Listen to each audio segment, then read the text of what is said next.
అంతా గందరగోళం. సరిగ్గా ఇలాంటి పరిస్థితుల్లోనే ఒక కొత్త, కాని చాలా బలహీనమైన రాజవంశం పుట్టుకొచ్చింది. ఆ కొత్త రాజవంశం పేరే సయ్యద్ రాజవంశం. దాని స్థాపకుడు ఖిజ్ర్ ఖాన్. ఇతను చాలా తెలివైనవాడు.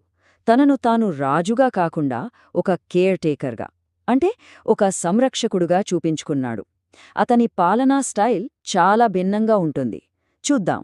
ఖిజుర్ ఖాన్ ఎదుగుదల చూస్తే చాలా ఆసక్తిగా ఉంటుంది. మొదట అతను తుగ్లక్ల కింద ముల్తాన్కు గవర్నర్గా ఉండేవాడు.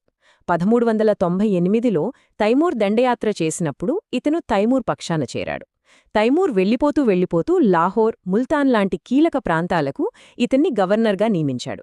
చివరికి 1414లో ఢిల్లీని కూడా స్వాధీనం చేసుకుని సయ్యద్ రాజవంశాన్ని స్థాపించాడు. అంతా పొలిటికల్ గేమ్ అనమాట.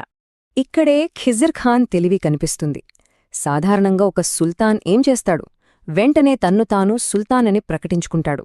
తన పేరు మీద నాణ్యాలు వేసుకుంటాడు. కాని ఖిజర్ ఖాన్ అలా చేయలేదు.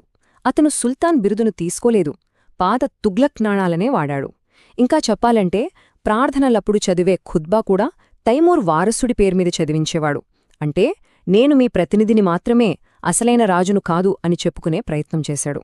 సుల్తాన్ అని పిలిపించుకోవడానికి బదులుగా రయ్యత్ ఏ ఆలా అనే ఒక వినయపూర్వకమైన బిరుదును తీసుకున్నాడు.